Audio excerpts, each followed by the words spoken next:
ദൈവനാമത്തിന് മഹത്വം ഉണ്ടായിരിക്കട്ടെ. ഓയൂർ സെന്റ് തോമസ് യൂണിസെക്കത്തിന്റെ ഭാഗമായി നടത്തിവരുന്ന സുഹൃതവചനം എന്ന വചനധ്യാനത്തിന്റെ ഒരു ഭാഗമാകുവാൻ സർവശക്തനായ ദൈവം എന്നെ ഇടയാക്കിയ കൃപയ്ക്കായി നന്ദിയോടെ സ്തുതിക്കുന്നു, സ്തോത്രം ചെയ്യുന്നു. നാം വീണ്ടും ഒരു നോമ്പുകാലത്തിന്റെ അനുഭവത്തിൽ കൂടി കടന്നുപോയിക്കൊണ്ടിരിക്കുകയാണ്. പ്രാർത്ഥനയാലും വചനധ്യാനത്താലും ദൈവത്തോട് ഒരു പടി കൂടി അടുത്തു വരുവാൻ നമുക്ക് സാധിക്കണം. നോമ്പ് ജയത്തിന്റെ അടയാളമാണ്. ശത്രുവായ സാത്താന് നേരെയുള്ള തോൽക്കാത്ത ആയുധവുമാണ്. പണ്ട് പിതാക്കന്മാർ നോമ്പ് അനുഷ്ഠിച്ചിരുന്നത് ശക്തിയെ പുതുക്കുന്നതിനു വേണ്ടിയാണ്. പ്രാർത്ഥനയാൽ നാം ദൈവത്തോട് നടന്നെടുക്കുമ്പോൾ നോമ്പും ഉപവാസവുമാകുന്ന രണ്ട് ചിറകുകൾ കൊണ്ട് നാം ദൈവസന്നിധിയിലേക്ക് പറന്നെടുക്കുകയാണ് ചെയ്യുന്നത്. അല്പനേരത്തെ വചനധ്യാനത്തിനായി തിരഞ്ഞെടുത്തിരിക്കുന്ന വേദഭാഗം അപ്പോസ്തല പ്രവൃത്തികൾ 1-ാം അധ്യായം അതിന്റെ 8-ാം വാക്യം. അപ്പോസ്തല പ്രവൃത്തികൾ 1:8. എന്നാൽ പരിശുദ്ധാത്മാവ് നിങ്ങളുടെ മേൽ വരുമ്പോൾ നിങ്ങൾ ശക്തി ലഭിച്ചിട്ട് യെരുശലേമിലും യഹൂദ്യയിൽ എല്ലായിടത്തും ശമര്യയിലും ഭൂമിയുടെ അറ്റങ്ങളോളം എന്റെ സാക്ഷികളാകുവീൻ എന്ന് പറഞ്ഞു. അപ്പോസ്തല പ്രവൃത്തികളിൽ നാം കാണുന്നത് ക്രൂശിക്കപ്പെട്ട് മരിച്ചു അടക്കപ്പെട്ട് 3-ാം ദിവസം ഉയർത്തെഴുന്നേറ്റ് സ്വർഗാരോഹണം ചെയ്ത ക്രിസ്തുവിനെയാണ്. പരിശുദ്ധാത്മാവ് നിങ്ങളുടെ മേൽ വരുമ്പോൾ നിങ്ങൾ ശക്തി ലഭിച്ചിട്ട് ഭൂമിയുടെ അറ്റങ്ങളോളം സാക്ഷികളാകും എന്ന് പറഞ്ഞ ശേഷം ശിഷ്യന്മാർ കാണെ അവൻ ആരോഹണം ചെയ്തു. ഒരു മേഘം അവനെ മൂടിയിട്ട് അവൻ അവരുടെ കാഴ്ചയ്ക്ക് മറഞ്ഞു.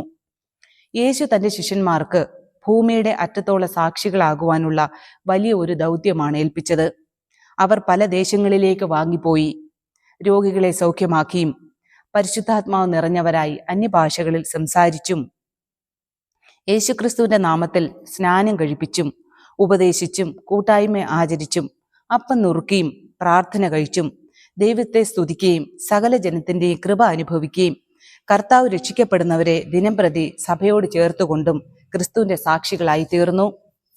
നാം ഓരോരുത്തരോടും അവന്റെ സാക്ഷികളാകുവാൻ അവൻ നമ്മോട് ആഹ്വാനം ചെയ്യുകയാണ്. നമ്മുടെ ജീവിതയാത്രകളിൽ നമുക്ക് ക്രിസ്തു സാക്ഷികളാകുവാൻ സാധിക്കുന്നുണ്ടോ?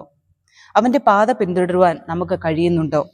നമ്മെ വിട്ട് സ്വർഗാരോഹണം ചെയ്ത ക്രിസ്തു നമ്മെ ചേർക്കുവാൻ അവന്റെ വീണ്ടും വരവിനായി നമുക്ക് കാത്തിരിക്കാം. ഈ നോമ്പുകാലം നമ്മെ തന്നെ ഒന്ന് ചെത്തിവെടുപ്പാക്കുവാൻ, ഒന്ന് ഉടച്ചു വാർക്കുവാൻ, ഒരു ആത്മശോധന നടത്തുവാൻ, ഒരു പുതുക്കത്തിന്റെയും അനുതാപത്തിന്റെയും രൂപാന്തരത്തിന്റെയും പങ്കിടലിന്റെ അനുഭവം നമ്മിൽ ഉണ്ടാകുവാൻ നമുക്ക് പ്രാർത്ഥിക്കാം. അതാണ് മോശ 40 ദിവസം നോമ്പ് നോറ്റിട്ട് ദൈവത്തിന്റെ പർവ്വതത്തിൽ നിറങ്ങി വരുമ്പോൾ മോശയുടെ മുഖം സൂര്യനെ പോലെ ശോഭിച്ചു. സൂര്യനെ പോലെ ശോഭിച്ച മോശയുടെ കയ്യിൽ ദൈവത്തിന്റെ കൽപ്പനകൾ എഴുതിയ കൽഫലകമുണ്ടായിരുന്നു. ഞാനും നിങ്ങളും നോമ്പ് നോൽക്കുമ്പോൾ ദൈവത്തിന്റെ കൽപ്പനകളെ ഹൃദയത്തിൽ എഴുതി സൂക്ഷിക്കുവാൻ നമുക്ക് സാധിക്കണം. ഏലിയാവ് നോമ്പ് നോറ്റ് അഗ്നിരഥം ഉയരത്തിൽ നിന്ന് ഇറങ്ങി വന്ന് ഏലിയാവിനെ എടുത്തു എന്ന് വിശുദ്ധ വേദപുസ്തകം നമ്മെ പഠിപ്പിക്കുന്നുണ്ട്.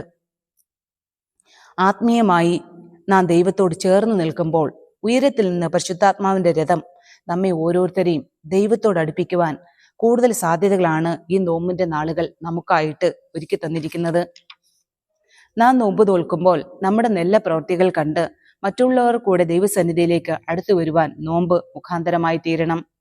നീ തീച്ചുള്ളിയുടെ അനുഭവത്തിൽ കൂടി കടന്നുപോയാലും നിന്റെ ദൈവം നിന്നോടൊപ്പം നിന്നെ ശക്തനാക്കുവാൻ നിന്നോടുകൂടെ അഗ്നിയിൽ ഇറങ്ങി വരും എന്നുള്ള നല്ല ബോധ്യം നമുക്കുണ്ടാകണം. നാം ആരും പൂർണ്ണരല്ല, പാപികളാണ്. എങ്കിലും പാപികളെ തേടി വന്ന കാൽവരിയിലെ ഒരു സ്നേഹം നമുക്കുണ്ട്. ആ സ്നേഹത്തിന്റെ തണലിലായിരിക്കാൻ, അത് അനുഭവിപ്പാൻ നമുക്ക് ഇടയാകണം. അതിന് സർവശക്തനായ ദൈവം നമ്മെ ഓരോരുത്തരെ ഇടയാക്കട്ടെ എന്ന് പ്രാർത്ഥിച്ചുകൊണ്ട് നിർത്തുന്നു.